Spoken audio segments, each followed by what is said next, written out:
Qué bueno es celebrar el Día del Padre en la iglesia, porque yo creo que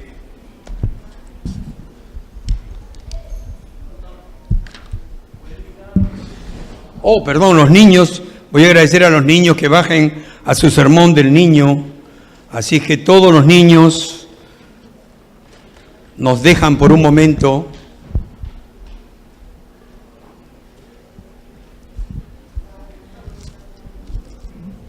Y bajan a su sermón del niño.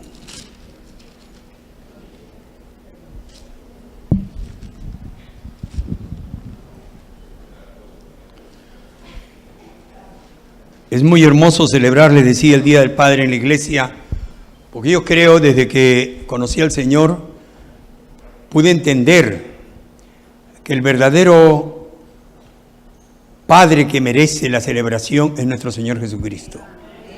Él es el Padre por excelencia. Él es el que nos enseñó a ser padres. Él es el que nos guía, es el que nos da el privilegio de ser padres. Yo creo que sin Cristo no somos nada. Y no solamente eso, sino que Él también nos guía para poder ser buenos padres.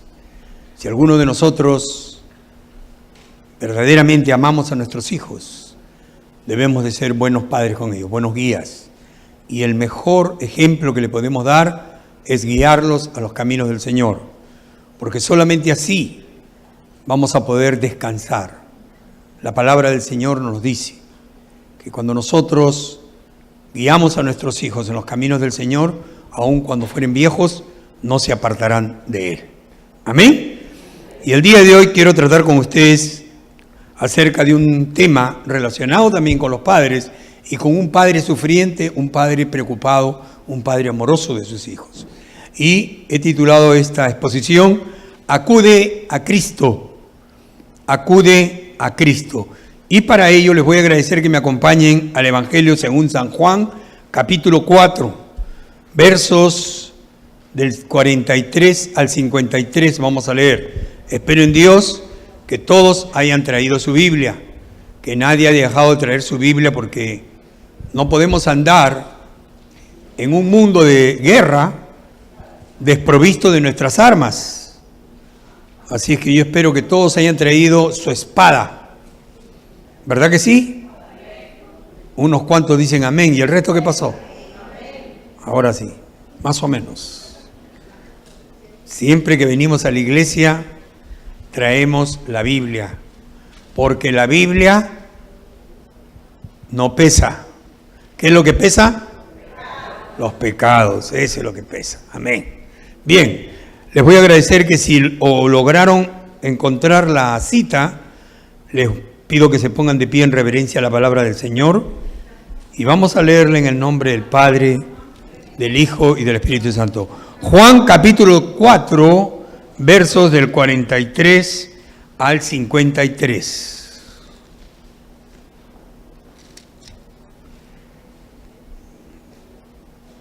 Y leemos la palabra en el nombre del Padre, del Hijo y del Espíritu Santo. Y dice así: 2 días después salió de allí y fue a Galilea. Porque Jesús mismo dio testimonio de que el profeta no tiene honra en su propia tierra. Cuando vino a Galilea, los galileos recibieron, habiendo visto todas las cosas que había hecho en Jerusalén en la fiesta, porque también ellos habían ido a la fiesta. Vino pues Jesús otra vez a Caná de Galilea, donde había convertido el agua en vino. Y había en Capernaum un oficial del rey, cuyo hijo estaba enfermo. Cuando oyó que Jesús había llegado de Judea a Galilea, vino a él y le rogó que descendiese y sanase a su hijo, que estaba a punto de morir. Entonces Jesús le dijo: si no viereis señales y prodigios, no creeréis. El oficial del rey le dijo: Señor, desciende antes que mi hijo muera. Jesús le dijo: ve, tu hijo vive. Y el hombre creyó la palabra que Jesús le dijo y se fue. Cuando ya él descendía, sus siervos salieron a recibirle y le dieron nuevas, diciendo: tu hijo vive. Entonces él les preguntó a qué hora había comenzado a estar mejor. Y le dijeron: ayer, a las 7 le dejó la fiebre. El padre entonces entendió que aquella era la hora en que Jesús le dijo: tu hijo vive. Y creyó él con toda su casa. Y creyó él con toda su casa. Padre, gracias por tu santa palabra. Porque tu palabra, Padre, nos habla tan claramente y nos da tanto consuelo a nuestras vidas, que, Padre, no podríamos dejar de leerla, no podríamos dejar de meditar en ella. Gracias te damos por tu palabra, por tu presencia en este lugar. Gracias por este día de celebración. A ti también queremos decirte feliz día del Padre, Señor, porque tú lo mereces, porque tú eres el Padre perfecto, eres el ejemplo a seguir. Eres el único y verdadero Padre Celestial. En el nombre de Jesús. Amén. Tomen asiento, que Dios Señor los bendiga. Hay muchas personas que creen que ser padre es simplemente hacer hijos. Y es el error más grande que existe. Ser padre ser padre es sinónimo de ser un cuidador, un proveedor, un ejemplo, un educador, un protector, un guía y consejero. No simplemente padre es tener hijos y darles de comer, darles de vestir, llevarlos a la escuela o mandarlos a la escuela, comprarle cosas, tenerlos contentos. Eso no es. Hay muchos jóvenes, muchos niños que sufren porque sus padres tienen ese concepto de paternidad. Pero la verdadera paternidad es la que el Señor Jesús nos muestra a través de sus escrituras. Cuando el Padre reúne estos atributos que he detallado, verdaderamente hace efecto en la vida de sus hijos. Entonces esos hijos no tienen que buscar un ejemplo a seguir, porque lo tienen en casa. Y siguen el ejemplo. Y podemos tener la seguridad que esos chicos, cuando sean grandes, van a ser no solamente imitadores de su padre, sino aún van a mejorar la forma de ser que fue su padre. Porque van a anhelar tener un hijo. Y cuando tú anhelas tener un hijo, hay un sentimiento innato en lo profundo de tu corazón de poder recibirlo y guiar su vida. Por eso yo siempre le doy gracias a Dios que llegué a conocer a Cristo Jesús, porque yo nunca me he quejado de mi padre fue un buen padre, me crió bien, me enseñó los preceptos morales, me enseñó a ser un caballero, me enseñó a respetar y me enseñó muchas cosas buenas el viejo. Le faltó una sola cosa: el haberme guiado en los caminos de Dios. Pero yo le doy gracias a Dios porque le estoy hablando de mi padre carnal, pero mi padre espiritual sí tuvo cuidado de guiarme en sus caminos. Y él escogió un tiempo para poder tener un encuentro conmigo. Y cuando tuve ese encuentro con él, no negué abrirle mi corazón y lo recibí como mi Señor y Salvador. A partir de ahí, tuve dos padres: el de la tierra, mi padre terrenal, mi padre en la carne, al que él siempre lo amé mucho, y a mi Padre Celestial, que este Padre sí vino a suplir el total de todas las cosas que yo necesitaba.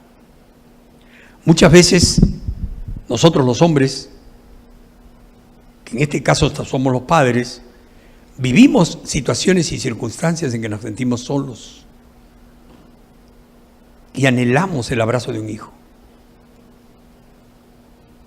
Lamentablemente para mí, mis dos hijos hombres están lejos de mí. Uno en Florida, el otro está en Perú. Los amo con todo mi corazón. Estos son los momentos en que yo anhelo un abrazo de ellos. Estos son los momentos en que yo anhelo que me digan: viejo, feliz día.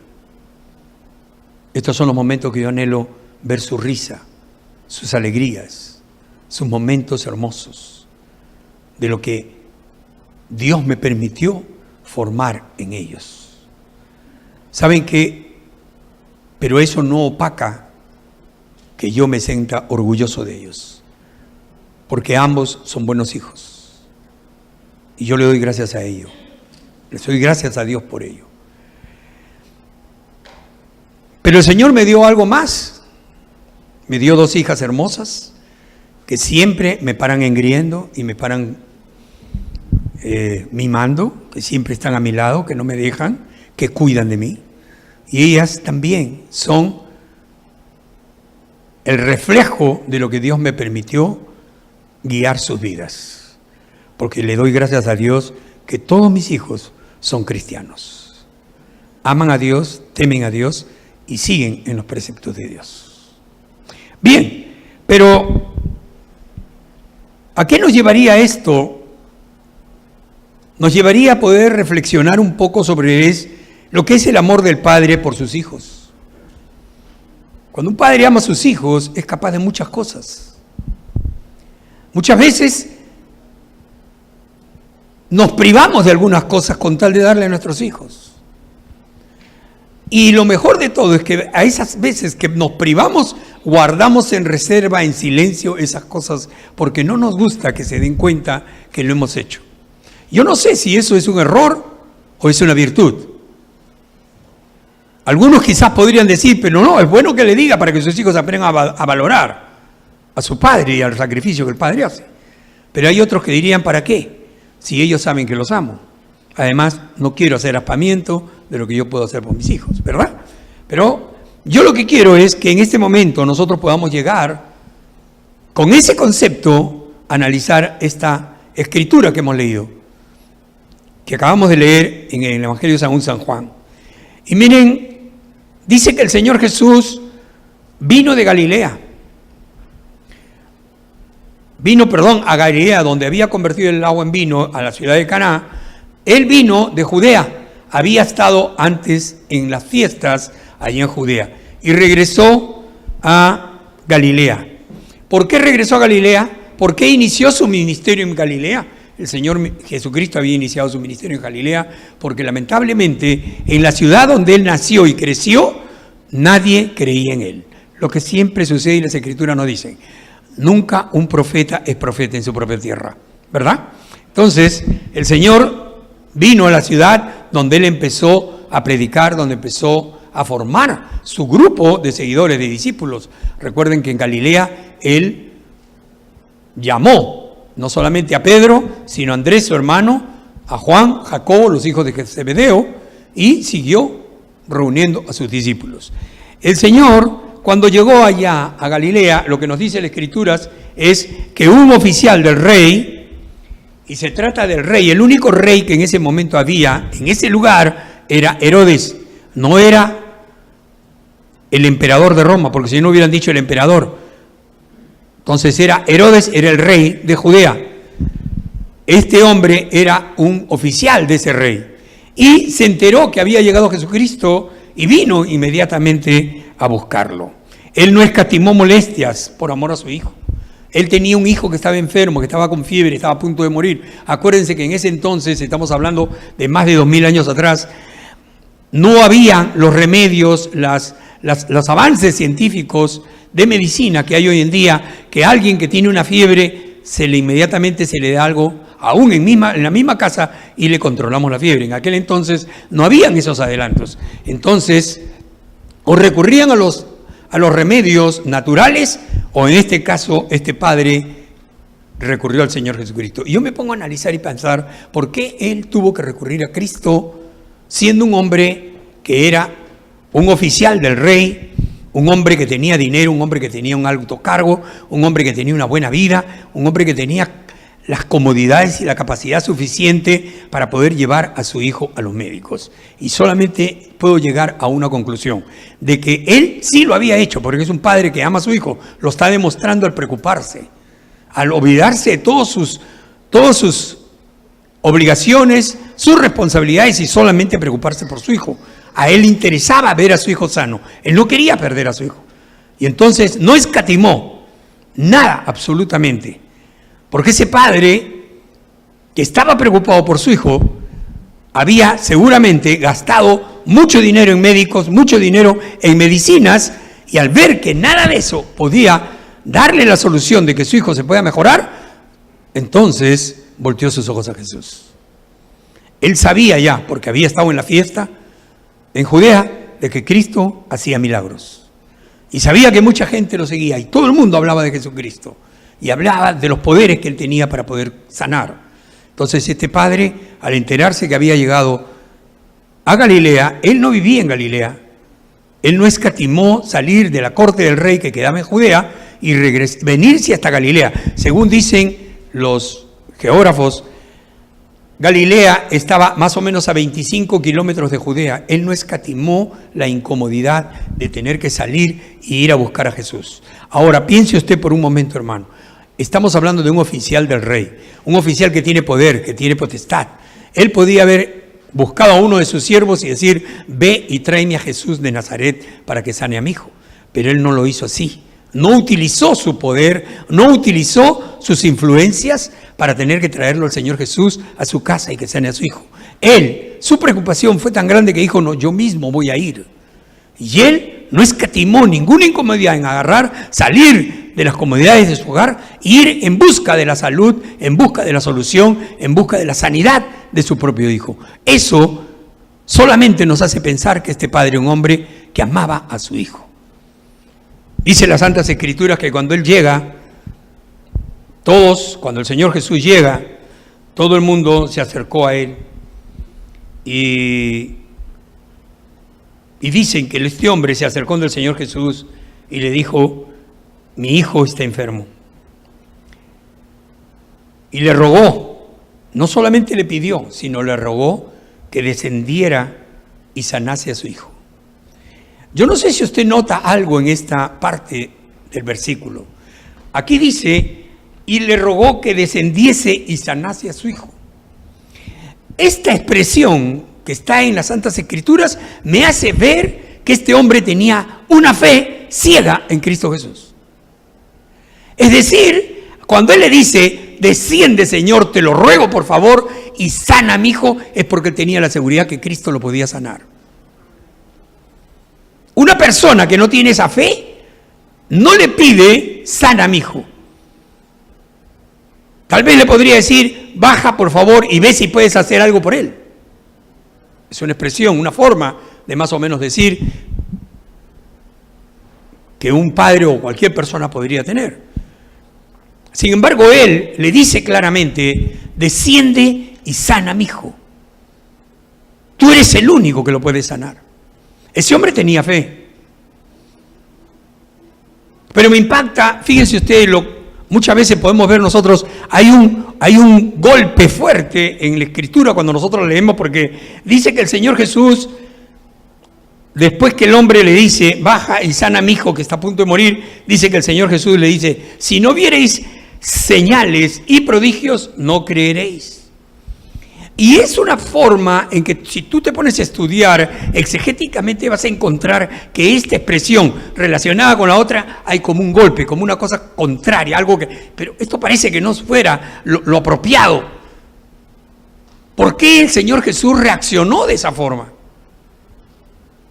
¿Por qué el Señor Jesús le tuvo que decir, si no creyeres y vieres señales y prodigios, no creeríais? Era porque Jesús se había dado cuenta que este hombre había estado en Jerusalén en la fiesta, celebrando con todo el pueblo, que había visto las cosas del Señor, que es lógico que mucha gente que cuando veían los milagros que el Señor hacía, venían a Él y se entregaban a Cristo y empezaban a creer en Él y a seguirlo. Pero este hombre quizás, por su envergadura, por sus títulos, por su posición, no dio el paso de fe. Y esperó a tener que estar en una situación tan difícil como la que se encontraba para poder dar ese paso de fe y venir a buscar a Cristo Jesús. Es increíble que muchas veces necesitamos algo duro para que nosotros vengamos a Cristo. No tenemos la disposición en el corazón de buscar a Cristo por nuestra necesidad de Él, sino tenemos que esperar que haya una cosa dura, difícil en nuestras vidas para que vengamos a Cristo. Yo soy un ejemplo de esos.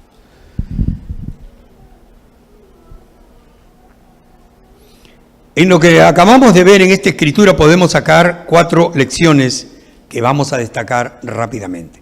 Una de ellas, recordemos que los ricos, los pudientes, los llenos de títulos, los que están en eminencia, también sufren. Ellos también, al igual que nosotros, al igual que todos los pobres, ellos sufren. El hombre quizás habría utilizado toda su capacidad. El oro y la plata no le pudieron comprar la salud de su hijo. Y no solamente eso, sino que los que duermen en palacios, y escúchame bien, hermano, porque muchas veces nosotros envidiamos a los que tienen dinero, a los que tienen posición. Y déjame decirte que muchas veces los que duermen en palacios no pueden conciliar el sueño como los que duermen en chozas. Y si tú te pones a recorrer muchas veces los lugares de donde provenimos nosotros, nuestros países, vamos a ver que las personas que duermen en chozas, que viven en los lugares más humildes, a veces son mucho más felices que aquellos que tienen mucha riqueza y que tienen muchas comodidades. ¿Quién sabe? Ellos han aprendido por los golpes de la vida a creer, esperar y descansar más en Jesús. En cambio, los que tienen mucho, por lo mismo que tienen, muchas veces no se preocupan de buscar a Cristo Jesús. Se refugian más, confían más en su dinero, en su capacidad, en sus bienes, en sus riquezas. Entonces se les hace imposible tener que voltear los ojos a Jesús. Y esa es la parte más absurda que puede haber en el ser humano. Porque si nosotros entendemos de que dependemos de Cristo Jesús y que somos la consecuencia de Cristo Jesús, entonces nosotros tendríamos que vivir una vida de agradecimiento y reverencia a Dios. Y mira cómo es lo que sucede. Sucede de que mucha gente, ¿sabes por qué se le hace difícil tomar una responsabilidad, un compromiso con Cristo? Porque confían más en sus capacidades. Y a veces ellos mismos no lo dicen, pero lo demuestran. Confían en su capacidad, en sus riquezas, en su poderío, en sus habilidades, en sus dones. Y por eso no quieren venir a Cristo. Ahí nomás, ya cuando tenga tiempo voy a ir. Ya cuando pueda, yo en cualquier momento voy. Yo sí respeto, amo al Señor, pero no quieren tomar un compromiso con Cristo. Qué difícil es cuando confiamos en esas cosas materiales que este mundo nos da, venir a Cristo Jesús. Y miren, y esto yo creo que solamente lo voy a mencionar, pero ustedes ya lo saben. Lo absurdo del asunto es de que entendemos que las cosas espirituales son eternas, pero siempre tenemos más cifrada nuestra vista en las cosas materiales que son temporales. Duran poco, pero son las que más nos gustan, porque siempre estamos queriendo ver para creer. Somos como Santo Tomás.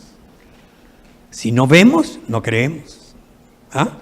Entonces, ese es el gran problema que mucha gente tiene para tener que tomar un compromiso y decir: Señor Jesús, basta ya. Mi vida necesita de ti. Yo necesito de ti. Y Padre, sin ti, yo no quiero vivir. Se les hace muy difícil. Hay una barrera tan grande para eso. Entonces, entendamos que los ricos también sufren, pero tienen ese imponderante para poder venir a Cristo. Entonces, ¿qué necesitan para que ellos vengan a Cristo? Pasar por un momento difícil, duro. Miren, hermanos, cuando Cristo tiene el plan de recibir, mejor dicho, de tenerte, de haberte separado del vientre de tu madre para que seas parte de su familia, de su cuerpo, va a llegar un momento que el Señor te va a mandar una aflicción tremenda a tu vida, de tal manera que vas a verte encajonado, como cuando dicen, no sé si muchos de ustedes han jugado ajedrez, te va a poner en un jaque mate porque no te va a quedar otra solución. no te va a poner en jaque. Porque si te pone en jaque, tú puedes hacer un enroque y sales. Y sigues el juego. Pero si te ponen un jaque mate, ahí sí estás muerto. Ya no sirve. Ya no puedes andar más allá. Lo mismo que hizo con el profeta cuando salió y con la mula se iba a maldecir al pueblo de Israel. Y el Señor lo encajonó de tal manera que la mula no podía pasar y el hombre le daba y le pegaba a la mula. Es increíble. Así somos nosotros igual. Porque la mula vio al ángel. La mula vio las cosas espirituales, la mula pudo detectar las cosas que sucedían, pero el hombre que era el profeta de Dios no lo veía. Y entonces el ángel se tuvo que revelar a él para decirle: ¿por qué le pegas? Y aún así, viendo al ángel, él todavía le reclamó: porque esta mula es desobediente y no me hace caso. Y el ángel le tuvo que volver a hablar y entonces ahí sí cayó postrado. A veces somos así. La segunda cosa que podemos ver en este pasaje es que la enfermedad y la muerte sobrevienen a los jóvenes tanto como a los viejos. A veces creemos que tenemos la vida comprada porque tenemos salud, porque tenemos fortaleza, porque todavía podemos trabajar, porque todavía podemos rendir, porque todavía podemos producir. Y nos sentimos tan seguros de vivir el día de mañana, que a veces, y creo que en eso estamos todos, nos despedimos unos de otros y nos decimos: te veo mañana. Mañana nos vemos. Y no sabemos si esa noche el Señor viene a pedir nuestra alma. Bien claro lo dicen las Escrituras en el Evangelio cuando el Señor, enseñándole a sus discípulos, les decía: muchos creen que al día siguiente o mañana van a ir y negociar en un sitio, en otro, van a poder vivir. Necios, no saben que de repente Dios viene a pedirle su alma esta misma noche. ¿Cuál de nosotros tenemos la seguridad de amanecer el día de mañana? Yo todos los días le doy gracias a Dios, porque yo creo que aquí nadie ignora, y si algunos ignoran nos van a saber ahora, yo sufro de asma. Yo tengo asma severa crónica. Y saben que, hermanos, cada noche, y esto se lo digo con toda sinceridad, literalmente, cada noche yo tengo ataques de tos en la noche. Durmiendo, me despierta la tos porque tengo ataques de tos. Y yo le digo al Señor: gracias por despertarme, porque cuando me despierto con esa tos, tomo agua, me tranquilizo y luego vuelvo a agarrar sueño. Dios me despierta, me cuida, me dice: tome el agua para que estés bien y puedas continuar descansando. Si no fuera por la mano de Dios, me ahogo ahí mismo y no amanezco. Por eso yo le doy gracias a Dios todos los días. Soy consciente de mis limitaciones. Soy consciente de mi incapacidad y soy consciente de mis debilidades.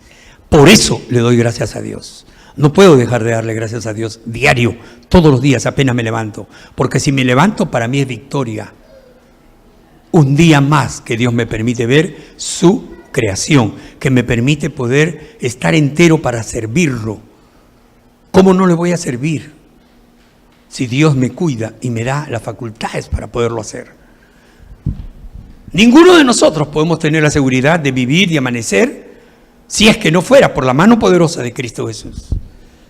No creas que porque eres joven no te puede pasar algo y te terminas muriendo antes que tus padres.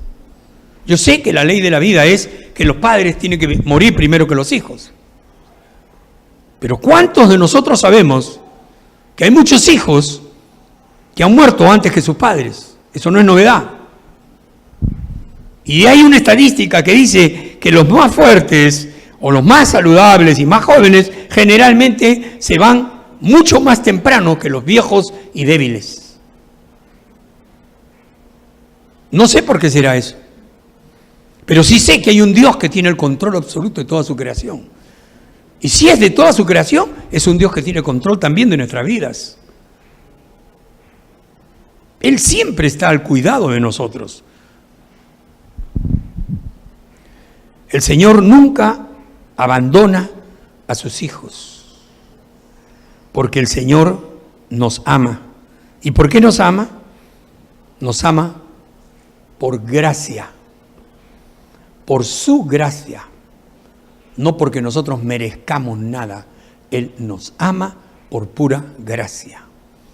A veces, examínate, hermano.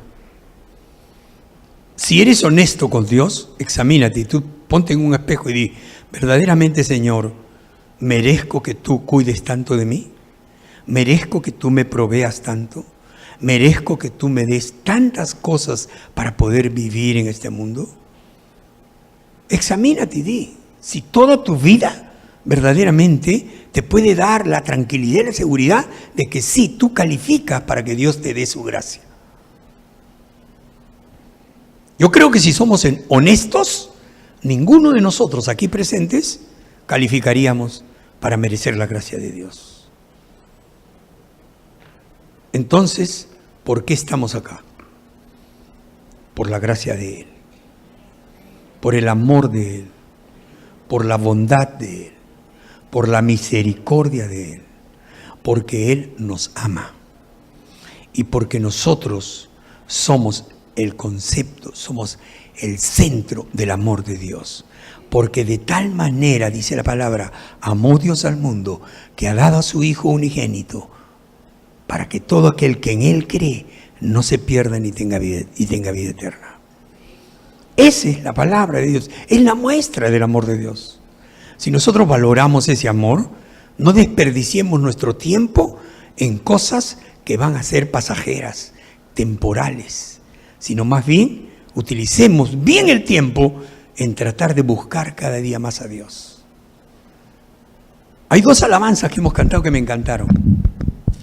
Esa alabanza en que dice, crucé por el desierto, he desgastado mi armadura, pero vengo a ti. Y le pides, sumérgeme en el río de tu espíritu, Señor. Hay un clamor de aquel cristiano que verdaderamente está reconociendo que su dependencia, su necesidad de Dios, lo hace clamar porque quieres sumergirte en el río de su espíritu. Y cuando hablamos del río de su espíritu, no hablamos del río natural. Estamos hablando espiritualmente de podernos llenar. ¿Cómo te llenas del Espíritu de Dios? Primero, en oración. ¿Cuánto tiempo dedicas a orar? Del tiempo que tú dediques a orar, de eso va a depender cuánto te sumerges en el río. De repente solamente te mojas los pies. O quizás te mojas las manos y te llevas un poco de agua a la cabeza y ya. Pero sumergirte en el río es meterte adentro del río, zambuirte, y eso significa pasar tiempo en oración con Dios. Eso no es simplemente mojarte las manos o los pies. Hay algunos, y lamentablemente me entristece decir que hay muy pocas personas que les gusta sumergirse en el río del Espíritu de Dios. Por eso es que yo siempre digo, como lo decía el apóstol Pablo, muchas veces cantamos sin inteligencia. ¿Sabes, hermano? Dios tiene el control absoluto de su creación. Y nadie puede decirme que Dios no tiene el control de nuestras vidas. Dios siempre tiene el control de nuestras vidas. Y si Dios tiene el control de nuestras vidas, también tiene el control de nuestras necesidades, porque Él es Padre perfecto. Mira lo que dije cuando hablamos del concepto de lo que significa ser padre. Dice, cuidador, proveedor. Él siempre va a proveer. Por eso es que se llama Jehová Nisi. Jehová Jireh.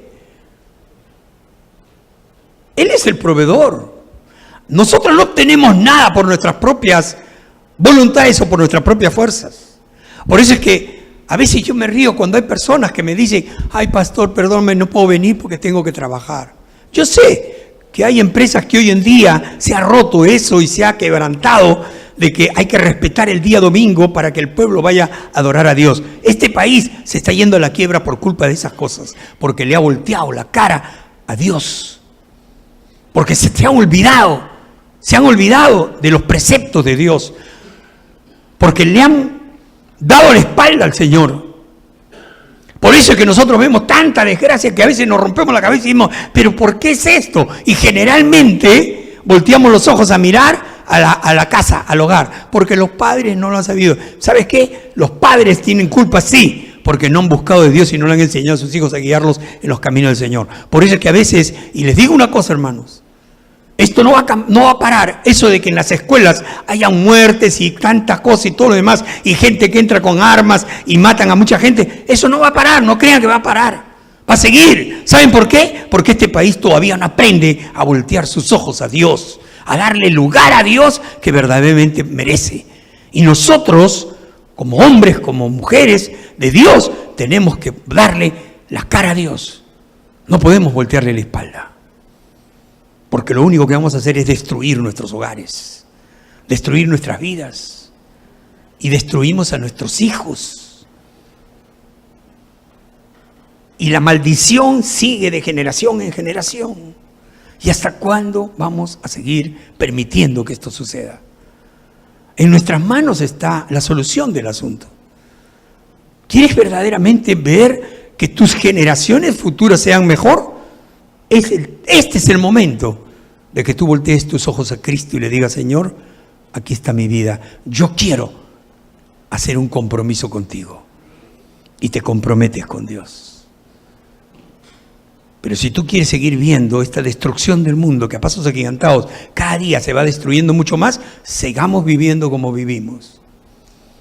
Basados en nuestras voluntades, en nuestras fuerzas, en nuestras capacidades. El tercer punto que podemos ver en este pasaje, vemos los beneficios que puede proporcionar la aflicción al alma. Muchas veces nosotros cuando decimos que tenemos aflicciones, es algo que no nos gusta. Yo creo que si aquí yo preguntara en este momento a cuánto les gusta tener aflicciones, nadie va a levantar la mano. Pero si yo preguntara ¿cuántos quieren vivir apartados o lejos de las aflicciones? Todo el mundo levantaría la mano. No nos gustan las aflicciones, no nos gustan las tribulaciones, no nos gustan los problemas, no nos gustan las situaciones difíciles, duras, dolorosas. A ninguno de nosotros nos gusta. Como cuando éramos niños, a nosotros no nos gusta que nos castigara nuestro papá y nuestra mamá. ¿O a quién de ustedes, o de los que estamos aquí, nos hubiera gustado que papá, mamá te dé un chancletazo, o te dé un correazo, o te dé un golpe? Yo creo que ninguno de nosotros, si un día pasábamos, no me ha dado hoy día mi papá, ay, qué feliz, qué triste, mi papá no me ha pegado, tengo que reclamarle, ¿por qué no me has pegado hoy día? Nadie, ¿no? Nadie lo haría, pero sí éramos felices, decir, wow, qué bueno, hoy día me porté bien porque no me ha caído, estoy bien, estoy andando bien. Entonces, eso nos hace entrever de que aún ahora que somos adultos, nosotros no quisiéramos vivir aflicciones. Pero hermana, déjame decirte una cosa. ¿Sabes que muchas veces Dios utiliza las aflicciones para que tu alma sea rescatada? Mira lo que le pasó a este hombre que estamos hablando de la lectura. El Señor permitió una aflicción en su vida. Su hijo le dio una enfermedad que estaba a punto de morir. El Señor conocía el corazón de ese hombre. Sabía que ese hombre amaba a su hijo. Y por lo tanto el Señor sabía que este hombre tenía que hacer algo. Y ese hombre hizo todo el esfuerzo posible para lograr que su hijo esté bien. Mientras el hombre buscó en los médicos, en la medicina, en las fuerzas del hombre, el Señor solamente lo observaba. Hasta que el hombre se dio cuenta, le vino el jaque mate y dijo, ya no me sirve nada, nada me da solución, la única solución es Cristo Jesús. Entonces, ¿qué hizo? Su aflicción lo llevó a los pies de Cristo Jesús. Eso es lo que Dios hace siempre. Te pone una aflicción en tu vida para que tú vengas a buscar a Cristo Jesús. Ahora, la pregunta que yo te hago es la siguiente. ¿No te gustan las aflicciones? No, ¿verdad? Entonces, ¿qué esperas que no vienes a Cristo? ¿O estás esperando que Cristo te mande una aflicción para que vengas a los pies de Cristo? Si no nos gusta el sufrimiento, empecemos a buscar a Cristo lo antes posible. ¿No nos gusta el castigo? Busquemos a Cristo antes de que venga el castigo. ¿Deseamos tener una vida en paz? Busquemos a Cristo, que es el único que nos puede dar la paz. El Señor siempre tiene una solución para nuestras vidas, sea porque nos da algo duro, algo difícil, o sea porque nos da la capacidad de poder entender y venir a Él.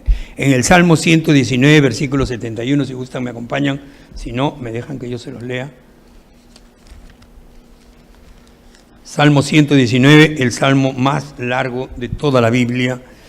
En el versículo 71 dice, bueno me es, mira lo que dice el que escribió este salmo, dice, bueno me es haber sido humillado para que aprenda tus estatutos. Lo que muchas veces nos causa dolor, Dios lo utiliza para nuestro bien. Lo que muchas veces nos causa vergüenza, Dios lo utiliza para nuestro bien. Lo que muchas veces nos causa aflicción, Dios lo va a convertir en una gran bendición. Y nosotros no queremos eso. Y no nos damos cuenta que muchas veces cuando no aceptamos el castigo, cuando no aceptamos la aflicción, cuando no aceptamos la vergüenza, estamos frenando que vengan las bendiciones a nuestras vidas. Hermano, hermana, nadie te conoce mejor que Cristo Jesús. Él sabe lo que necesitas. Aun cuando tú digas, no, porque yo me conozco, yo sé, yo que lo voy a hacer. ¿Sabes qué? Pedro le dijo al Señor, si me es posible, moriré contigo, pero nunca te negaré. Y esa misma noche lo negó 3 veces, no lo negó una, 3 veces. Porque el Señor le dijo, ¿morirás conmigo? En verdad te digo que esta noche tú me negarás 3 veces antes que el gallo cante. Mira lo que le dio el Señor, un término de tiempo bien reducido para que se cumpla su falla, su infidelidad, su debilidad. Y Pedro lo negó 3 veces, por eso es que lloró amargamente. Pregunto, ¿quieres llorar amargamente porque no te sometes a la voluntad de Dios? ¿Quieres sufrir mucho más de lo que vas a sufrir con una aflicción que Dios permite que es para tu bien? ¿Porque quieres negarte a sufrir esa aflicción? Dios nos libre de eso, hermanos. Seamos inteligentes y entender los conceptos que Dios nos da. No hay lecciones tan útiles como las que se aprenden en la escuela de las aflicciones. Ningún castigo parece gozoso en su momento, sino causa de tristeza. Pero después da frutos apacibles. Y eso nosotros también lo podemos ver en el libro de Hebreos, cuando el apóstol escribe en el libro de Hebreos acerca del sufrimiento y del dolor que nos daban nuestros padres. Capítulo 12, verso 11. Dice, es verdad que ninguna disciplina al presente parece ser causa de gozo, sino de tristeza. Pero después da fruto apacible de justicia a los que en ella han sido ejercitados. ¿Eres ejercitado en la disciplina de Dios? Déjame decirte que no hay una disciplina más maravillosa que la de Dios. Es la única que te va a dar a ti la seguridad de que después de esa disciplina vas a tener grandes bendiciones en tu vida. Es increíble, pero es así. Y por último, vemos que la palabra de Cristo es tan válida, y escúchame bien, la palabra de Cristo es tan válida como su presencia. Si volvemos a la lectura, te vas a dar cuenta que el Señor le dice al padre de familia, ve, tu hijo vive. El Señor no necesitó ir allá. El Señor solamente dio su palabra, su voluntad, su definición. Él determinó, tu hijo vive. El hombre le seguía rogando, vamos. Pero él le dijo, ve, tu hijo vive. Cuando Cristo Jesús determina una cosa, hermano, hermana, solamente su palabra es suficiente para que se realice. Porque el poder omnipotente de Dios se da en esos momentos. La palabra de Cristo tiene un poder omnipotente tal que puede transformar, cambiar, utilizar, hacer, realizar lo que sea en este mundo que es su propia creación. Por eso es que nosotros no debemos de en ningún momento dudar de la palabra de Dios. Pero me gusta lo que el hombre hizo. Mira la reacción del Padre, y eso ojalá sea una forma de reacción que podamos tener nosotros. El hombre dice que creyó. Si ustedes buscan la lectura, dice, y el hombre creyó la palabra que Jesús le dijo y se fue. Si creemos a Cristo Jesús, todo lo que nosotros creamos que Dios puede hacer, lo será hecho. La palabra dice, cree y recibirás. Por lo tanto, tiene que ver mucho en todo esto con que nosotros le creamos a Dios. No creamos en Dios, porque en Dios creen hasta los demonios creen en Dios. Dice que a Satanás le preguntaron por Cristo y dijo, sí, yo sé quién es Jesús. Yo sé quién es Dios. Claro que lo conocía. Pero muchas veces a nosotros nos preguntan, ¿tú sabes, conoces a Dios, le crees a Dios? Y nosotros decimos, sí, yo sé quién es Dios. No te están preguntando quién es Dios, te están preguntando si le crees a Dios. Nosotros creemos a Dios. Creerle a Dios es creer a su palabra, creer a sus preceptos, a sus mandatos, creer a lo que el Señor quiere de nuestras vidas. Si nosotros creemos a eso, entonces vamos a ver la gloria de Dios.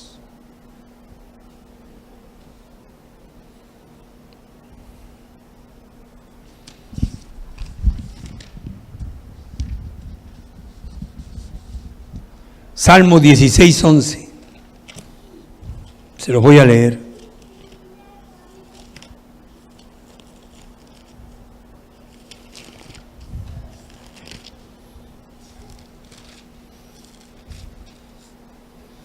Dice el Señor, me mostrarás la senda de la vida, en tu presencia hay plenitud de gozo, delicias a tu diestra para siempre. Eso es confiar en el Señor. Eso es depositarse en el Señor. Eso es creerle al Señor. Eso es lo que nosotros necesitamos para poder tener una vida de victoria. Cristo se limitó simplemente a dar una orden y la enfermedad inmediatamente huyó, salió. El pecador que verdaderamente reposa su alma en la palabra del Señor Jesús está salvo por la eternidad. Quiero concluir diciéndoles que las aflicciones del noble son muy comunes en nuestras vidas y tal vez llamen a nuestra puerta en algún momento. ¿Hemos sabido soportar la aflicción? Muchas veces nosotros ante la aflicción flaqueamos y a veces hasta renegamos contra Dios. Es muy fácil, cuando viene una aflicción, echarle la culpa a Dios, creer que Dios no está en el asunto, que no nos oye, que no nos cuida, y nos apartamos de Dios. Déjame decirte una cosa, hermano, hermana. Dios nunca se aparta de nosotros. Nosotros nos apartamos de Él. Y si tú quieres vivir una vida en victoria, nunca dejes a Dios. Recibe las cosas de Dios, porque la palabra, ¿sabe lo que dice? Que nosotros debemos de agradecerle a Dios aún por las cosas negativas y malas. Porque al que ama a Dios, aún las cosas malas los ayudan a bien. Y eso es difícil de entender. Con eso no vivimos, porque siempre queremos que todo sea bonanza. Llenemos a tiempo nuestras almas y mentes con la palabra de Cristo Jesús. Solamente ellas nos revelan al verdadero Dios. No son únicamente palabras de hombre, sino de Dios. Las que habla son espíritu y son vida.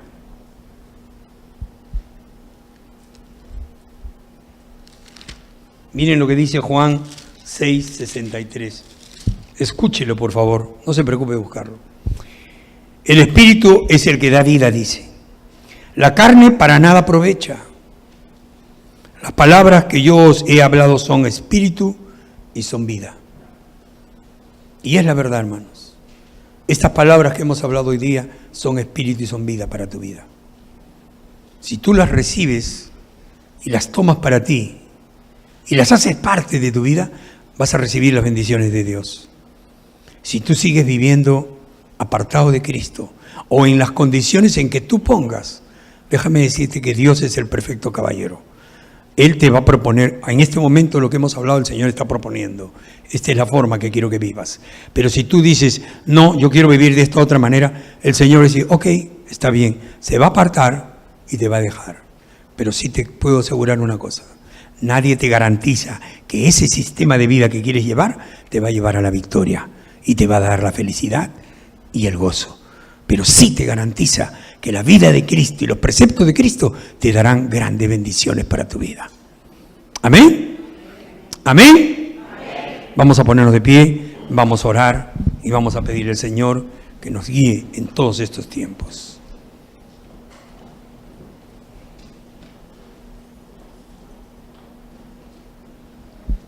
Quiero que cierres tus ojos.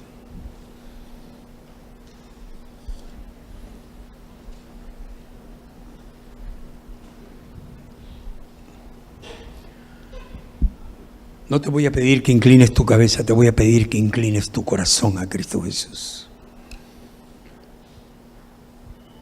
Te pido que en este momento te rindas a Él.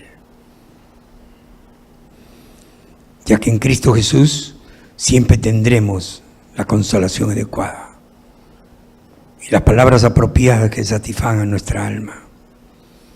Él siempre está con sus brazos extendidos para abrazarnos, para amarnos.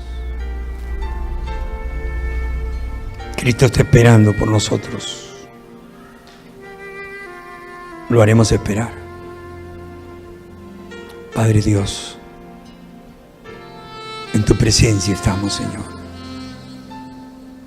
Te agradecemos de todo nuestro corazón por permitirnos estar en este santo lugar. Te agradecemos por tu presencia, Señor, porque tú has descendido y te has derramado en este lugar para bendecir nuestras vidas, para guiar nuestras vidas, para decirnos feliz día del Padre, yo estoy contigo, para darnos la oportunidad de decirte a ti, Señor, que tú eres el Padre perfecto, que después de ti, antes de ti o fuera de ti, no hay nada que sea perfecto. Gracias, Señor. Gracias por tu palabra. Gracias porque nos enseñas que nosotros debemos de buscarte. Porque nos enseñas que debemos nosotros de rendirnos ante tu santa presencia. Gracias, Padre. Porque no hay amor tan grande como el que tú nos das. Perdónanos, Señor, si muchas veces hacemos berrinche cuando tú nos mandas una aflicción o nos das un castigo. Perdónanos porque nos olvidamos que tu palabra dice que al que tú amas, lo castigas y lo reprendes al que tienes por hijo. Y qué privilegio es ser hijo tuyo, Señor. Oh Padre, perdónanos. Perdónanos, Señor, porque no sabemos valorar las cosas tuyas. Y Padre, queremos vivir a nuestra manera. Por favor, te pedimos, líbranos de nuestra manera de vivir. Ayúdanos a buscarte más. Ayúdanos, Padre, a que nuestras vidas sean guiadas por tu Santo Espíritu. Aún en las aflicciones y en las tormentas, Señor, no te pedimos que no las quites, porque sabemos que por ellas aprendemos. Pero sí te pedimos que tú cruces la tormenta con nosotros y en las aflicciones tú estés a nuestro lado, fortaleciéndonos. Oh Dios eterno, te extendemos nuestras vidas y las ponemos a tus pies, Señor.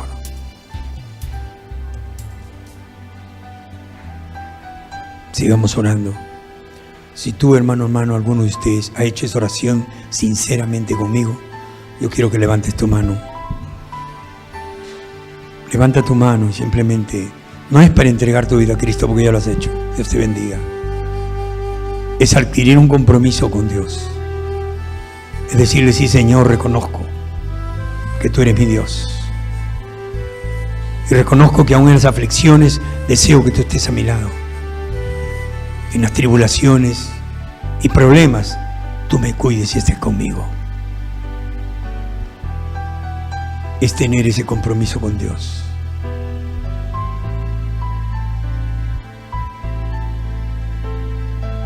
La palabra ha sido expuesta. Lo único que queda por preguntar es, ¿haremos esperar a Dios? ¿O acudiremos a su llamado en cuanto Él lo ha hecho? Que Dios nos ayude a acudir a su llamado inmediatamente. Y que su Espíritu nos cubra. Se lo pedimos por Cristo Jesús. Amén. Amén. Dios me los bendiga. Tomen asiento.